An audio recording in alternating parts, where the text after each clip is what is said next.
Hello everyone, very good morning to everyone. I hope you are doing very well. आपका स्वागत है इस chapter में एटम्स एंड मॉलिक्यूल्स। तो चलिए स्टार्ट करते हैं।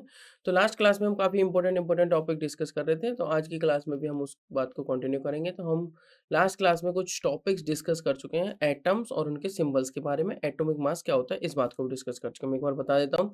जैसे कि आपने देखा एटम्स, अब बहुत सारे हमारे पास एलिमेंट्स प्रेजेंट है, तो उनको कैसे दिखाया जाए। तो जॉन डाल्टन फर्स्ट साइंटिस्ट थे जिन्होंने इस बात को बताया था कि हम एलिमेंट्स के एटम्स को सिंबल से भी दिखा सकते हैं। बट उनके जो सिंबल्स थे वो काफ़ी ज़्यादा मुश्किल थे ड्रॉ करने भी और याद करने भी। जैसे कि उन्होंने ऐसे हाइड्रोजन के लिए मतलब सिंबल्स के टर्म में उन्होंने यूज़ किया था सर्कल्स, लाइन्स, डॉट्स, इस टाइप के सिंबल्स यूज़ किए थे। जैसे सर्कल बना दिया, किसी एलिमेंट के लिए सर्कल के बीच में डॉट रख दिया, किसी एलिमेंट के लिए सर्कल के साथ इस टाइप से लाइनें बना दी। तो मतलब डिफरेंट उन्होंने सिंबल्स यूज़ किए थे, तो जिनको याद करना मुश्किल था, ठीक है? इनकन्वीनिएंट था। फिर क्या हुआ कि एटम्स के सिंबल्स देने के लिए आए जैकब बर्जीलियस, जिन्होंने क्या कहा कि हम कुछ फिर बेसिक रूल्स का यूज़ करेंगे और किसी भी एलिमेंट के एटम्स को सिंबल्स प्रोवाइड कर देंगे। तो एलिमेंट्स का सिंबल प्रोवाइड किया गया, ठीक है? उन्होंने 4 रूल दिए, 4 रूल के अकॉर्डिंग हमने सिंबल प्रोवाइड कर दिए। जैसे हाइड्रोजन का सिंबल कैपिटल H हो गया और हीलियम का symbol capital HE, capital H और स्मॉल e हो गया, इस तरीके से। उसके बाद अगर एटम है तो उसका एटॉमिक मास भी होगा। तो एटॉमिक मास क्या होता है, रिलेटिव एटॉमिक मास क्या होता है, उन सारी चीज़ों को हमने डिस्कस किया और उसके साथ हमने 1 AMU को भी देखा, जिसको हम बोलते हैं 1 एटॉमिक मास यूनिट, जिसको अब हम यूनिफाइड मास में भी बोल सकते हैं। अब बात आती है कि एटम्स एग्जिस्ट कैसे करते हैं। बात क्या है, हाउ डू एटम एग्जिस्ट?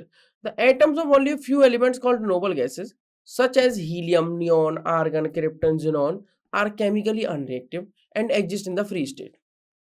बहुत कम एलिमेंट्स हैं जैसे नोबल गैसेस जिनके एटम्स फ्री स्टेट में एग्जिस्ट करते हैं।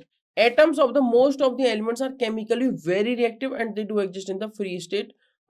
Atoms of most of the elements are chemically very reactive and do not exist in the free state. मतलब एज ए सिंगल एटम वो exist नहीं करते। जैसे H2 एग्जिस्ट करता है, N2 एग्जिस्ट करता है, O2 एग्जिस्ट करता है, तो ये फ्री स्टेट में नहीं है, कंबाइंड स्टेट में।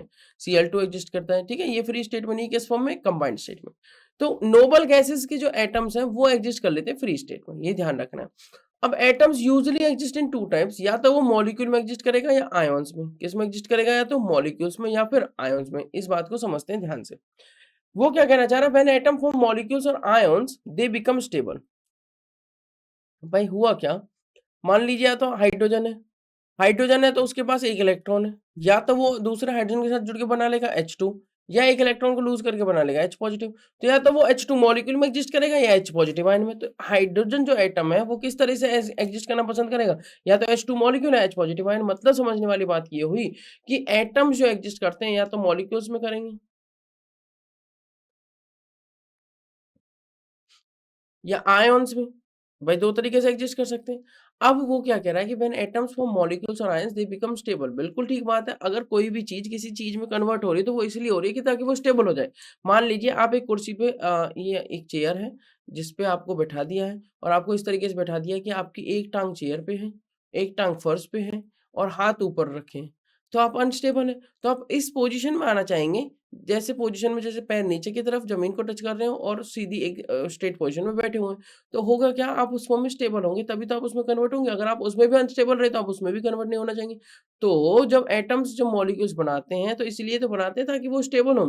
Because in doing so they require their stable electronic configuration, electronic arrangements of noble gases. अब जितने भी एलिमेंट्स हैं ना वो क्या चाहते हैं कि हमारा नियरेस्ट नोबल गैस कॉन्फिगरेशन हो। हम कैसे बन जाएँ, हमारी लास्ट शेल में 8 इलेक्ट्रॉन होना चाहिए, यही तो बात है। अपना ऑक्टेट कंप्लीट करना चाहते हैं। इस बात को समझ सकते हैं आप इस टाइप से। A molecule is an electrically neutral group of 2 और more atoms chemically bonded together by means of attractive forces. मतलब एक जो मॉलिक्यूल है वो एक smallest particle of a substance, element और compound which has the properties of that substance and can exist in the free state. मतलब एक molecule free state में रह सकता है। जैसे H2 है, मान लीजिए यहाँ पर हाइड्रोजन गैस है तो यहाँ पर H2 के बहुत सारे मॉलिक्यूल्स होंगे जो फ्री स्टेट में एग्जिस्ट कर सकता है और इस जैसे गैस है हाइड्रोजन गैस तो इसकी प्रॉपर्टीज को डिसाइड कर सकता है। रिपीट करता हूँ, a molecule is an electrically neutral group जिसमें 2 या 2 से ज्यादा एटम्स हो सकते हैं,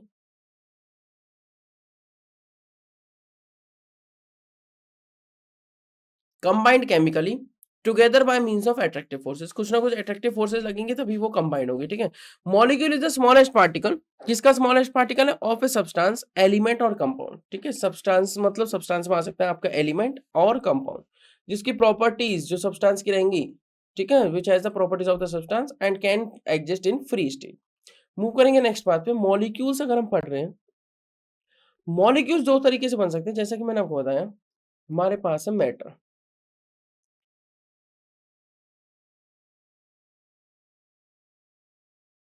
मैटर बना हुआ एटम से। Matter is made up of atoms.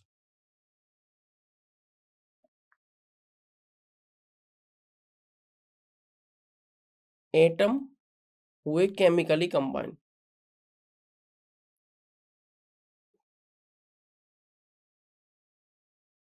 तो बन गया मॉलिक्यूल। मॉलिक्यूल 2 टाइप के हो सकते हैं।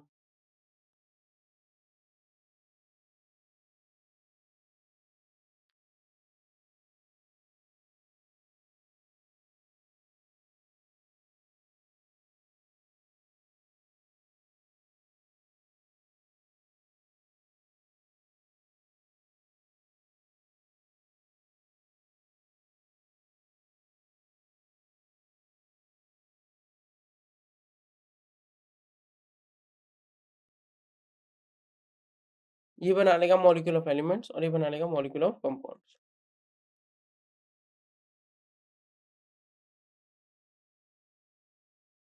अब समझना ध्यान से। अगर सिर्फ एक ही टाइप के एटम कंबाइन हुए तो बन गया मॉलिक्यूल ऑफ एलिमेंट, जैसे आपका हो गया O2, N2, H2, Cl2, ठीक है, S8, P4, ये सारे क्या हो गए मॉलिक्यूल ऑफ एलिमेंट, क्योंकि सिर्फ सभी में एक ही टाइप के एटम है। अब मॉलिक्यूल ऑफ कंपाउंड क्या होगा?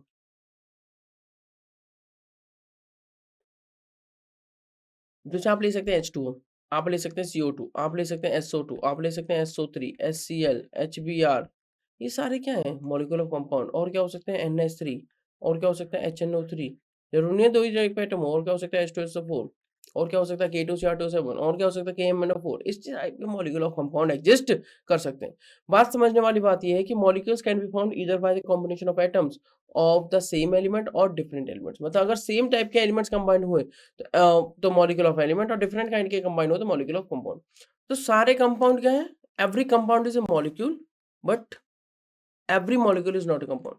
मतलब कोई भी कंपाउंड ले लो, आपने H2 लिया मॉलिक्यूल है, CO2 लिया मॉलिक्यूल है, NH3 लिया मॉलिक्यूल है, H2SO4 लिया मॉलिक्यूल है, HCl लिया मॉलिक्यूल है, बट सारे मॉलिक्यूल कंपाउंड नहीं है। S8 कंपाउंड नहीं है, O2 कंपाउंड नहीं है, बट ये मॉलिक्यूल है।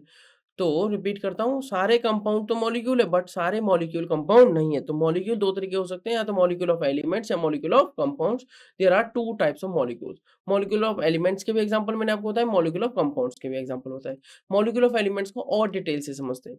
Molecule of an element contains 2 और मोर सिमिलर एटम्स। 2 या 2 से ज्यादा एक जैसे एटम होंगे, सेम काइंड के, वन टाइप के, chemically bonded together.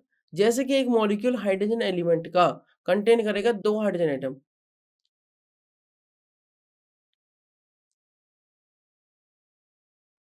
Combine together, and उसको रिप्रेजेंट करेंगे हम H2 से, रिप्रेजेंटिंग हाइड्रोजन गैस।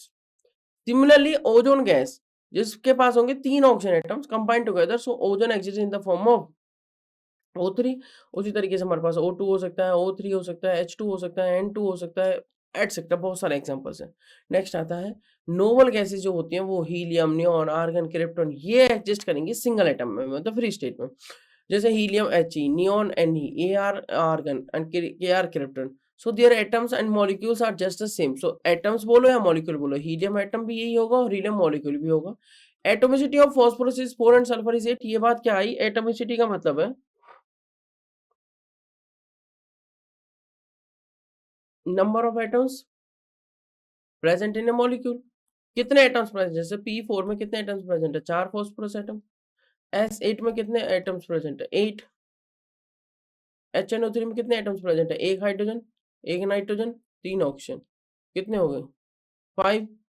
H2SO4 में 4, 5, 7।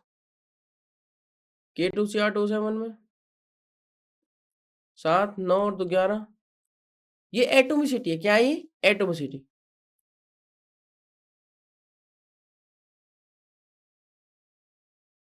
एटोमिसिटी में देखते हैं, मॉलिक्यूल ऑफ कंपाउंड्स पढ़ते हैं, फिर एटोमिसिटी बताऊंगा।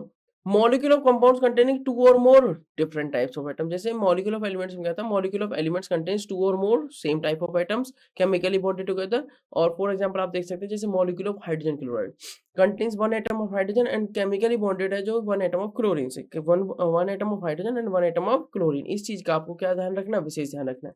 सम more examples of molecules of compound जैसे आप ले सकते हैं sulphur dioxide, methane gas, ammonia, sulphur trioxide etcetera. ये सभी मॉलिक्यूल ऑफ किसके एग्जांपल है, कंपाउंड्स के। अब बात आती है एटॉमिसिटी क्या है, जैसा कि मैंने आपको बताया एटॉमिसिटी। एटॉमिसिटी क्या है, number of atoms present in a one molecule of an element और compound is called its atomicity. ठीक है। For example atomicity of noble gases, तो हमें से क्या रहेगी वन, मतलब वो मोनो एटॉमिक गैस होगी। कैसी एटॉमिक गैस, मोनो एटॉमिक। जैसे हाइड्रोजन, नाइट्रोजन, ऑक्सीजन,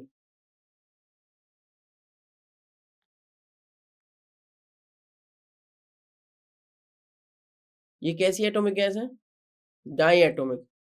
इनकी एटॉमिसिटी कितनी है, 2। कितनी एटॉमिसिटी है इनकी, 2। उसके बाद आता है जैसे ओजोन है, उसकी एटॉमिसिटी कितनी है, O3 मतलब 3। Noble gases hydrogen and ozone are respectively monoatomic, diatomic and triatomic molecules. ठीक है, चलिए मूव करेंगे नेक्स्ट बात पे। A compound which consist of molecules and not ions is called a molecular compound.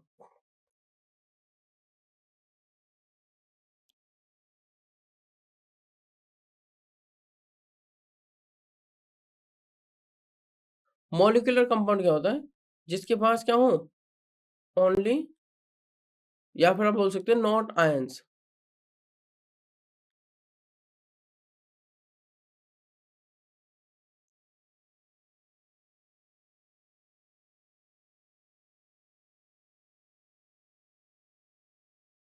Not having ions, तो जिनके पास ions नहीं होंगे उन्हें क्या कहेंगे, मॉलिक्यूलर कंपाउंड। ठीक है, तो मूव करते हैं नेक्स्ट बात पर जो कि है मॉलिक्यूलर मास। मैं एक बार क्विकली रिकॉल करता हूँ, अभी तक हमने पढ़ा क्या, हमने पढ़ लिया कि मॉलिक्यूल्स जब एटम्स कंबाइन होते हैं बनते हैं मॉलिक्यूल। हो सकता है एटम्स किस तरीके से कंबाइन हो, सेम काइंड के एटम्स कंबाइन हो जाए और डिफरेंट काइंड के एटम्स कंबाइन हो जाए। अगर सेम काइंड के एटम्स कंबाइन होंगे तो बनेगा मॉलिक्यूल ऑफ एलिमेंट, और अगर डिफरेंट काइंड के एटम्स कंबाइन होंगे तो बनेगा मॉलिक्यूल ऑफ कंपाउंड्स। ठीक है, मॉलिक्यूल ऑफ कंपाउंड। मैं फिर से एक बात रिपीट करता हूँ कि जितने भी कंपाउंड होंगे वो क्या होंगे, सारे मॉलिक्यूल। बट ऐसा जरूर नहीं है कि सारे मॉलिक्यूल क्या हो जाए, कंपाउंड।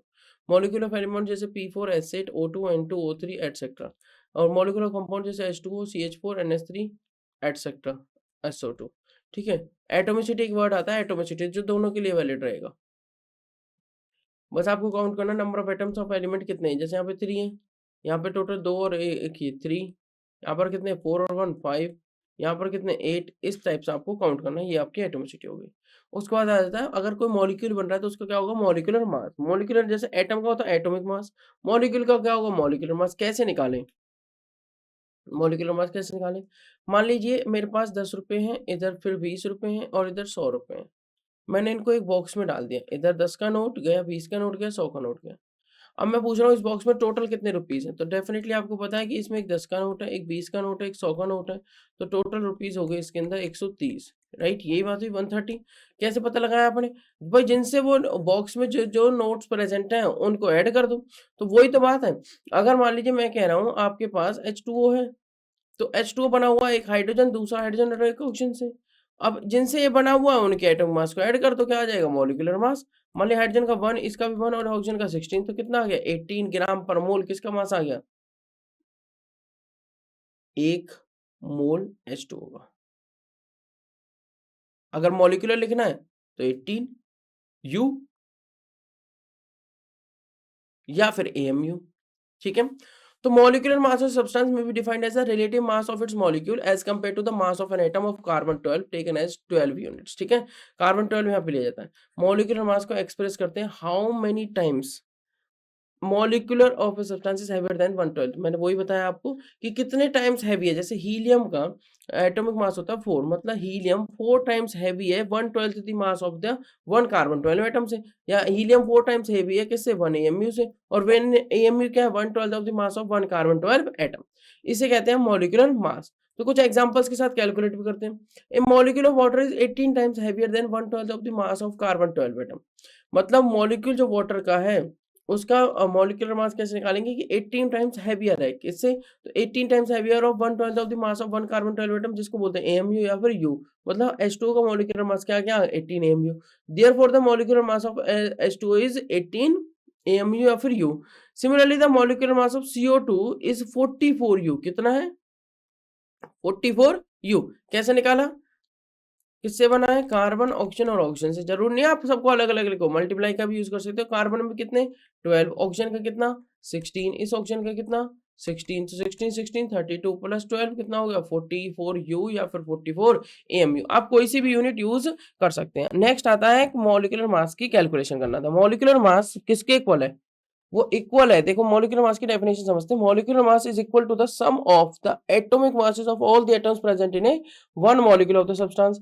मान लीजिए एक मॉलिक्यूल लिया H2SO4, तो जितने भी एटम्स इसमें प्रेजेंट हो सबके एटॉमिक मास का सम कर दो, आपके पास क्या आ जाएगा मॉलिक्यूलर मास।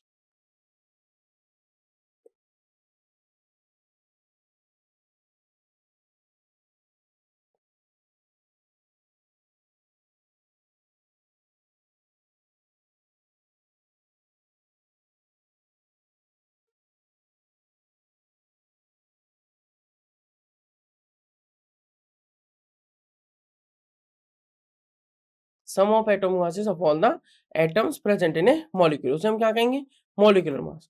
ठीक है, तो molecular mass is equal to the sum of atomic masses of all the atoms present in one molecule of the system. Example क्या होगा, एग्जांपल है जैसे सल्फ्यूरिक एसिड मैंने लिया, तो सल्फ्यूरिक एसिड का कैसे कैलकुलेट करेंगे, देखो एक जनरल फॉर्मूला मैं आपको बताता हूँ। या तो आप इस तरीके से कर लीजिए, हाइड्रोजन हाइड्रोजन हाइड्रोजन के बाद सल्फर, सल्फर के बाद ऑक्सीजन, और फिर आया आपका दूसरा oxygen, third oxygen, fourth oxygen. ये क्या है मॉलिक्यूलर मास किसका,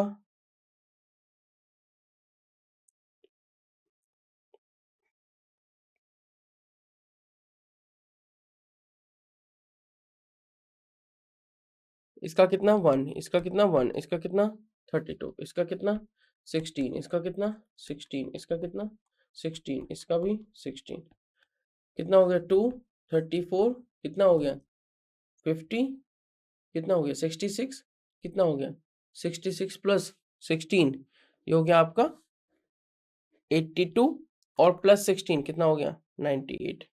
तो 98 यू या फिर एएमयू, क्योंकि इन सब की यूनिट क्या है यू या फिर एएमयू, यही तो बात है। दूसरा तरीका क्या है कि इनको बार बार ऐड ना करके, जैसे मान लीजिए दो को आपको दो दो दो दो, दो इस तरीके से ऐड करना है, तो 2 2 4 2 6 2 8 2 10 और 2 12। अब आप इनको काउंट कर लीजिए 1 2 3 4 5 6, 6 टाइम्स है तो 2 इंटू 6 कितना आया 12। आप ऐसे भी तो कर सकते हो, तो ये यहाँ पर अप्लाई कर सकते हैं कैसे कि H2SO4, तो मॉलिक्यूलर मास H2SO4 को क्या रहेगा number of atoms multiply with mass of that particular atom.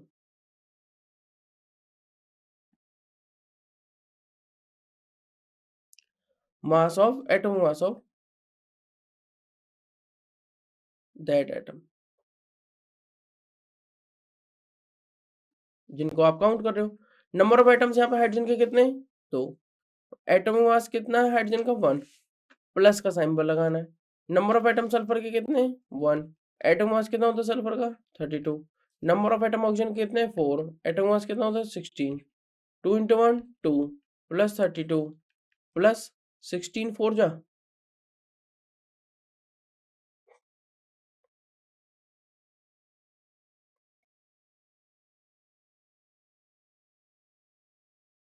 2 plus 32 plus 16 4 जा 64, कितना हो गया 98 यू या फिर एएमयू। ठीक है, अब समझने वाली बात ये है कि जब हम मॉलिक्यूलर मास निकाल सकते हैं H2SO4 जैसे सल्फ्यूरिक एसिड का, तो हम मॉलिक्यूलर मास निकाल सकते हैं किसी का भी। तो जो मॉलिक्यूलर मास होता है किसका, जब हमने कैलकुलेट किया H2SO4 का तो कितना आया 98 यू आप लिख सकते हैं, यहाँ पर 98 एएमयू। तो thus the molecular mass of sulphuric acid is 98 u मतलब यूनिफाइड मास या 98 एएमयू। अब समझने वाली बात क्या है, atoms are the components of molecules and the molecules are the components of elements और कंपाउंड्स। एटम्स किसके कंपोनेंट्स हैं मॉलिक्यूल्स के, और मॉलिक्यूल्स किसके कंपोनेंट्स हैं एलिमेंट्स के या कंपाउंड्स के। ठीक है, मूव करेंगे नेक्स्ट बात पर, क्वेश्चन। अब हमारे कुछ क्वेश्चंस आ जाते हैं ऑब्जेक्टिव टाइप के। पहला क्वेश्चन क्या है, the number of atoms present in a molecule of an element, the number of atoms present in a molecule of an element is called atomicity. क्या बोलेंगे उसे? मॉलिक्युलरिटी नहीं, एटॉमिसिटी बिल्कुल, वैलेंसी या रिएक्टिविटी नहीं। तो आंसर क्या होगा? Definitely option B. चलिए आंसर की तरफ मूव करेंगे, आंसर है ऑप्शन बी। नेक्स्ट है which of the following is symbol of copper. Copper का सिंबल क्या होगा? कॉपर का नाम लिखा जाता है according to its Latin name cuprum, और क्यूप्रम के अकॉर्डिंग इसका सिंबल हो जाता है कैपिटल सी और स्मॉल यू। हमें सारे सिंबल यूज करने हैं। कैल्शियम नहीं, तो सी ए तो कैल्शियम का होता है, सी यू बिल्कुल, सी ओ कोबाल्ट का होता है, नन ऑफ दीज इसका आंसर नहीं होगा। तो आंसर कौन सा हो जाएगा? Option B. तो आंसर में मूव करेंगे ऑप्शन बी। चलिए मूव करेंगे नेक्स्ट क्वेश्चन पर। नेक्स्ट क्वेश्चन क्या कह रहा है? The symbol of element auction. अब वो उसने कहा एलिमेंट ऑक्शन का सिंबल बता दीजिए। ऑक्शन का सिंबल लिखने के लिए हमें 4 रूल हमें प्रोवाइड किए गए हैं। क्या रूल? पहला रूल ये कहता है कि आपको जो सिंबल्स लिखने हैं एलिमेंट्स के, वो लिखने हैं according to their in English name, और फर्स्ट लेटर कैपिटल लिख दीजिए और एक लेटर का सिंबल यूज करना है। मान लीजिए अगर फर्स्ट लेटर सेम है दो एलिमेंट्स का, तो आप 2 लेटर सिंबल यूज करेंगे और first letter capital second letter small लिखेंगे, ठीक है। अब मान लीजिए 2 लेटर सेम है कि नहीं, 2 एलिमेंट्स को, तो आप क्या करेंगे? फर्स्ट लेटर लिखेंगे और उसके बाद नेक्स्ट प्रोमिनेंट लेटर लिखेंगे। मान लीजिए ए बी सी है और दोनों में ए बी सी है, तो फर्स्ट लेटर लिखेंगे ए और बी को कैंसिल करेंगे और फिर नेक्स्ट पे मूव करेंगे। मान लीजिए ए बी सी और ए बी डी, तो इसका ए सी हो जाएगा और इसका ए डी हो जाएगा। इस तरीके से आप सिंबल लिखेंगे। कुछ एलिमेंट्स के सिंबल लिखे जाते हैं according to their Latin names और दियर इंग्लिश नेम्स, ठीक है। तो ये हो गया ऑक्शन। ऑक्शन का सिंबल क्या हो गया? कैपिटल ओ। कितना हो गया ऑक्शन का सिंबल? कैपिटल ओ, ठीक है। तो ये आपका हो गया कैपिटल ओ। मूव करेंगे नेक्स्ट क्वेश्चन पर। इसका आंसर क्या ये हो गया?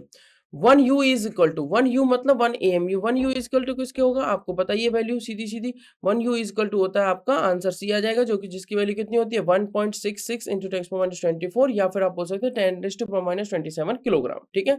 चलिए मूव करेंगे नेक्स्ट क्वेश्चन पर। क्वेश्चन कहता है the atoms of which on off the following element exist in free state. कौन से एलिमेंट के? तो नाइट्रोजन ये तो नहीं, हीलियम ये नोबल गैस है, बिल्कुल ठीक बात है। हाइड्रोजन नहीं, ऑक्सीजन नहीं, तो आपका आंसर कौन सा हो जाएगा? नोबल गैसेस वाले। नोबल गैसेस वाले कौन है? बी। नेक्स्ट क्वेश्चन है atoms can exist in the form of what. Atoms किस फॉर्म में एग्जिस्ट कर सकते हैं? मॉलिक्यूल्स बिल्कुल, आयंस बिल्कुल, बोथ ए एंड बी बिल्कुल, नन ऑफ दीज नहीं। तो ऑप्शन सी इसका क्या हो जाएगा आंसर। नेक्स्ट क्वेश्चन क्या है आपका?